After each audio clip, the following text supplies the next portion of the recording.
Mi tío Efraín siempre decía que en los montes detrás de su rancho había algo que no era animal ni persona. Yo pensé que lo decía para que no me metiera al río solo, pero una noche entendí que no estaba exagerando.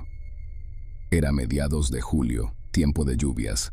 El rancho quedaba en una loma rodeada de cerros bajos, de esos que parecen inofensivos pero esconden barrancos, cuevas y pasos donde la neblina se queda atorada como si tuviera dueño. Yo dormía en una habitación pequeña al fondo, con ventana hacia el patio. Ahí había un enorme montón de piedras que mi tío había ido juntando con los años para cerrar un corral que nunca terminó. Esa noche, como a las 3, me despertó un golpecito raro, como si una piedra pequeña cayera sobre otra. No le di mucha importancia. Pensé que era la lluvia, pero luego escuché algo más. Una risita bajita, corta, como si alguien soltara el aire por la nariz para burlarse de algo. Me quedé quieto. Esa risa no era de adulto, pero tampoco de un niño. A los segundos, alguien caminó entre las piedras. No eran pasos pesados, sonaban secos, rápidos, como uñas tocando roca. Me acerqué a la ventana lo suficiente para asomarme entre las tablitas sin que se notara. El patio estaba oscuro, solo iluminado por la luz amarilla del foco que mi tío siempre dejaba prendido.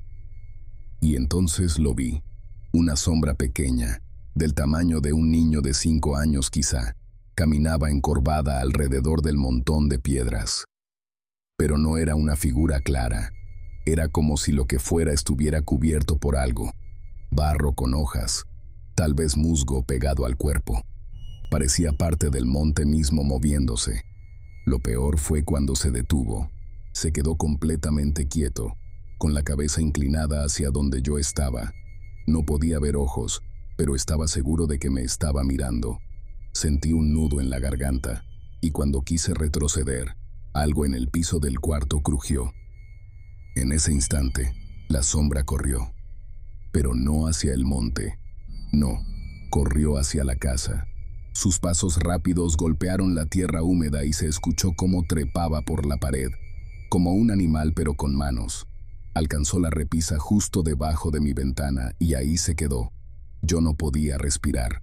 Solo veía cómo algo delgado, posiblemente un brazo, se alargaba buscando un hueco entre las tablas. No pude evitar soltar un pequeño grito. Eso bastó. La cosa soltó la repisa y se dejó caer sin hacer ruido. Lo escuché correr de vuelta al montón de piedras, pero antes de esconderse entre ellas, soltó la misma risita suave que me había despertado. Al amanecer, le conté a mi tío.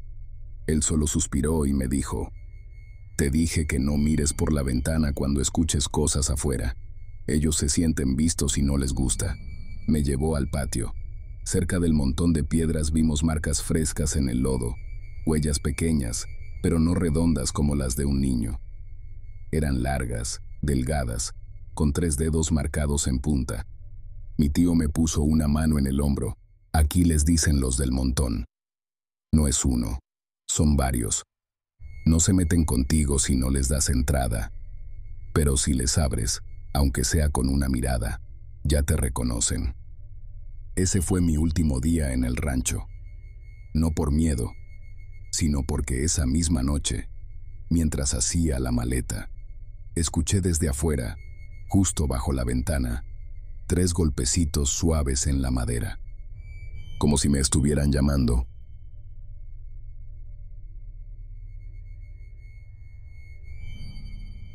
Mi familia, ya lo sabes, cree que después del toque de queda divino, el mundo se llena de lobos. A mis 16, esa filosofía me asfixiaba. Los permisos para salir después de medianoche estaban tan restringidos como el acceso a la bóveda de un banco. Pero esa noche, la promesa de la fiesta en la azotea, al otro lado de la ciudad, era demasiado tentadora. Esperé hasta la medianoche. El silencio en casa era casi ensordecedor, roto solo por el murmullo lejano de la televisión de mis abuelos. Deslicé la ventana corrediza del patio trasero con la paciencia de un ladrón y me descolgué por la pequeña barda. La sensación de libertad fue un subidón. Mi plan requería velocidad. Para ahorrar al menos 20 minutos de caminata por calles bien iluminadas pero vigiladas, decidí tomar un atajo que pasa por el viejo sistema de tranvías en desuso que cruza el barrio de San Rafael. Es una zona industrial abandonada, llena de bodegas de ladrillo rojo y andenes oxidados. Era arriesgado, sí, pero creía que conocía cada palmo de ese terreno. Apenas entré al andén, el mundo cambió. La luz de los faroles se quedó atrás, y solo el brillo débil de la luna lograba dibujar las siluetas herrumbrosas de las máquinas y las chimeneas. Me concentré en mis pasos para no tropezar con las vías levantadas. Justo cuando llegué a la parte más oscura, entre dos almacenes colapsados, mi teléfono empezó a vibrar como loco. Lo apagué de inmediato, temiendo que la luz o el sonido atrajera a alguien. Viéndolo en retrospectiva, fue el peor error. La soledad era total, pero pronto se rompió. Escuché un sonido que me puso los pelos de punta. Un golpeteo constante y repetitivo. Clac, clac, clac. No era metal contra metal. Sonaba orgánico, como si alguien estuviera golpeando un hueso contra la pared. El sonido se acercaba, y al mismo tiempo, comencé a sentir ese mismo frío antinatural que llega de golpe, no al entrar, sino metiéndose por dentro. Me van a asaltar, pensé, y aceleré el paso, pegado a la pared de ladrillos. El clac se detuvo abruptamente. Hubo un silencio denso. Fue entonces cuando lo escuché. Un susurro rítmico, como si alguien estuviera contando de manera ahogada, y justo al lado de mi oreja. No volteé, no podía. Corrí. Al doblar la esquina de un horno de fundición oxidado, vi algo que me hizo dudar de mi sanidad. Al final del andén, en la desembocadura de una calle lateral que yo sabía que no debería existir allí, había una niña, vestido blanco, de espaldas a mí, jugando a botar una pelota de cuero gastada. Tum, tum, tum. El nuevo sonido, aunque extraño, me dio un alivio fugaz. Avancé muy despacio. La calle lateral era angosta, con casas viejas y cerradas que nunca había visto. «Disculpa, pequeña», dije con un hilo de voz. «¿Qué haces aquí tan tarde?» Ella dejó de botar la pelota. Su cuerpo diminuto se sacudió con lo que parecían ser pequeñas risitas, y luego, sin voltear, murmuró con una voz antinaturalmente baja y ronca. «Estoy buscando a mi mamá. Se fue por la calle que no existe. ¿Me ayudas a contar, joven?»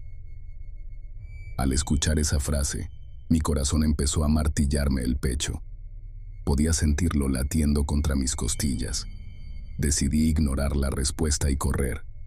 Pero antes de dar el primer paso, ella se giró. La linterna que llevaba en la mano se cayó al suelo. Su rostro era suave, como la cera, pero carecía de ojos y nariz. Lo único que tenía era una boca, estirada en una sonrisa horrible que no terminaba, y la pelota que sostenía no era de cuero, sino una madeja de algo rojo y húmedo que parecía palpitar suavemente. No sé cómo, pero mis piernas reaccionaron. Corrí en dirección opuesta, adentrándome en el laberinto de coches chatarra. Detrás de mí, la risita infantil se hizo aguda y múltiple, como si hubiera varias niñas persiguiéndome, flotando por el aire. Solo escuchaba las risas y el bombeo de mi propia sangre. Las lágrimas de terror me nublaban la visión. Corría sin reconocer las bodegas. Sentía que las paredes se movían, que la chatarra me estorbaba el paso. Caí y sentí un golpe seco en la cabeza, seguido por la sensación de estar rodando en algo pegajoso. Cuando desperté, no estaba en las vías. Estaba tirado en el asfalto mojado de la avenida central, justo frente a una parada de autobuses. Eran muchas cuadras de distancia, y no había forma lógica de haber llegado ahí. Un taxi se detuvo. El conductor me gritaba: «Oye, estás empapado de lodo. ¿Qué diablos te metiste? Aléjate de mi coche». Intenté pararme. No estaba mojado de agua, sino cubierto de una capa de lodo negro y espeso que apestaba a tierra podrida y óxido. Me levanté tambaleando.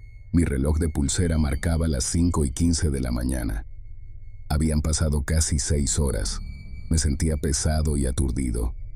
Justo cuando estaba buscando mi teléfono, una patrulla de policía que rondaba la avenida se detuvo bruscamente. 2 oficiales salieron mirándome con desconfianza. «Joven, ¿qué hace así?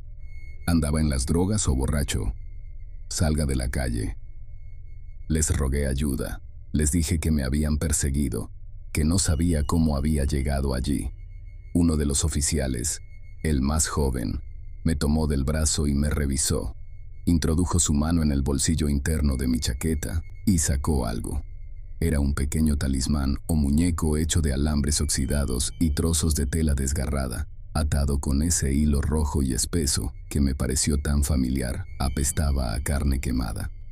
El policía lo levantó para mostrárselo a su compañero, pero el otro oficial, un hombre mayor y de rostro curtido, lo vio y su cara palideció de inmediato. De un manotazo, le hizo soltar el objeto y gritó: «Suelta eso, imbécil. Sube al coche ahora». Ambos se metieron en la patrulla y encendieron el motor. Yo corrí hacia ellos, rogándoles que no me dejaran solo. «No, ahí quédate, carajo. No te nos acerques», gritó el oficial mayor mientras apuntaba su arma hacia el suelo a mi lado. Me detuve. Volteé a ver detrás de mí, pero no había nada visible, solo el vacío.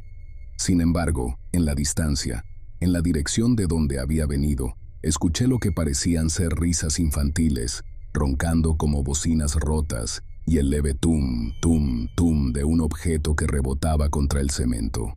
Los policías se fueron a toda velocidad. Yo me quedé quieto, la vista fija en el cielo para evitar ver cualquier cosa que pudiera estar acercándose desde la oscuridad. Caminé sin rumbo hasta que reconocí el estacionamiento de un pequeño centro comercial. Estaba cerca. La casa de la fiesta ya no estaba lejos. Empecé a correr, pero sentía que no iba solo. Los perros de la cuadra entera comenzaron a ladrarme con una rabia sorda. Me caí, mis rodillas golpearon el pavimento. Sentí que me iban a alcanzar. De pronto, un coche se detuvo. Era mi amigo, el que me había invitado a la fiesta, que había salido a buscarme porque mi teléfono estaba apagado. Me preguntó, alarmado, qué me había pasado. Yo solo me subí. Al llegar a la azotea, apenas había gente. Mi amigo me dijo, mientras me revisaba el rostro: «Estás helado, hermano, como un hielo.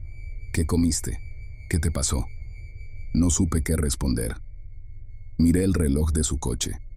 Marcaba las 12:45 de la noche. Él me mostró su celular. La hora era correcta. 6 horas de horror. Y según la hora real, solo había transcurrido poco más de 1 hora desde que salí de casa. Nunca he vuelto a tomar un atajo en la oscuridad.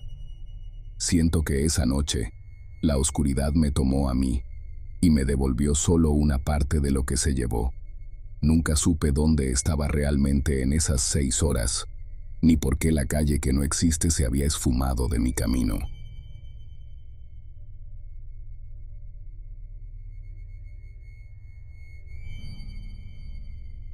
Cuando pienso en ese primer año, no puedo evitar sentir que fue cuando el mundo se hizo delgado a nuestro alrededor. Yo tenía 9 años y acabábamos de mudarnos a una casa humilde en el sector rural de San Juan, cerca de un ojo de agua, una naciente natural del río. Nunca habíamos tenido encuentros extraños. Lo paranormal era cosa de leyendas, no de nuestra vida. Creo que todo comenzó con mi abuela, una mujer de carácter fuerte y profundamente respetada en el campo. De la noche a la mañana, ella empezó a tener dificultades para cruzar el pequeño puente de troncos que llevaba al mercado. En 3 ocasiones distintas, juró que un bulto sombrío y pesado se paraba en medio del puente. No era un hombre, sino una masa oscura, como una sombra espesa que le bloqueaba el paso, obligándola a esperar hasta el amanecer para volver a casa. Mi abuela era una persona que jamás se amilanaba, pero este encuentro la hacía temblar. Decía que no tenía rostro, pero había algo en él que le gritaba al instinto que no debía tocarlo. Parecía que el bulto quería que ella se acercara, que intentara atravesarlo. Después de la tercera vez, simplemente dejó de aparecer. Pero justo entonces, los problemas se trasladaron a la casa. Mi hermana pequeña, que tenía apenas 6 meses, empezó a desaparecer de la cuna. La dejábamos durmiendo, y un rato después, la encontrábamos sobre una pila de leña seca junto a la chimenea, o acurrucada dentro de la tinaja de barro donde guardábamos el maíz. Mi madre, inmediatamente, dijo que eran los creadores del agua, las entidades que custodiaban el manantial. Dijo que se habían encariñado con la bebé y querían llevársela. Una noche, mi madre tuvo que ir al pueblo por medicinas. Mi padre estaba en el turno de noche en la finca y me tocó cuidar de mis 2 hermanos menores, la bebé y un niño de 7 años. Estábamos jugando a la luz de una lámpara de queroseno. De pronto, sentí una brisa fría y húmeda que vino de la puerta y se dirigió directamente hacia la cuna de la bebé. Volteamos y vimos la cuna, que era de madera y muy pesada, meciéndose con una violencia antinatural, golpeando los soportes de madera del marco. La bebé lloraba histéricamente. Mi hermano de 7 años estaba paralizado por el miedo. Mi primer instinto fue protegerlos. Saqué a mi hermano al patio y le exigí que no regresara. Corrí por la bebé. Tuve que lanzarme sobre la cuna para detenerla. Sentí tirones fuertes en la sábana, como si una fuerza invisible estuviera luchando contra mí para arrebatarme a la niña. Luego escuché un tintineo, muy tenue y cristalino, como el de pequeñas campanas de bronce, que venía del rincón más oscuro. Conseguí tomar a la niña y salí corriendo al patio. Mientras abrazaba a mis hermanos, miré la casa. Vimos, a través de la ventana, cómo las sillas de la cocina se volcaban, una tras otra, con un ruido seco. 2 horas después, mi madre regresó. Le conté todo con detalle. Cuando entramos, todo estaba en su sitio. Las sillas de la cocina estaban perfectamente colocadas. Mi madre me creyó. 2 días después, le hicimos una limpia con agua bendita del manantial a la bebé y le colocamos una pulsera de azabache. Los fenómenos cesaron. La normalidad regresó a la casa. En 2004, mis padres decidieron mudarse a la cabecera municipal. Nos instalamos en una casa que limitaba con el antiguo ingenio azucarero, ahora abandonado. Yo no estaba contento, pero no tenía mucha voz. Tenía 16 años y mi hermana del medio, la que había sido la bebé, tenía 8. Ella se convertiría en la protagonista de esta parte. La adaptación fue lenta, pero al final conocimos a los chicos del vecindario. Justo cuando empezaba a sentirme cómodo, una madrugada, un grito de terror de mi hermana levantó a toda la casa. Mi madre le preguntó qué había pasado. Ella, con la respiración entrecortada, dijo que había soñado que estaba en un lugar oscuro y húmedo, como un sótano. En el centro, había una pila de rocas verdes y musgosas, y de esa pila salió un hombre. Era un hombrecito diminuto, con la piel arrugada como la de un anfibio y ojos grandes y oscuros. La tomó de la mano con una fuerza sorprendente y la jaló hacia las rocas.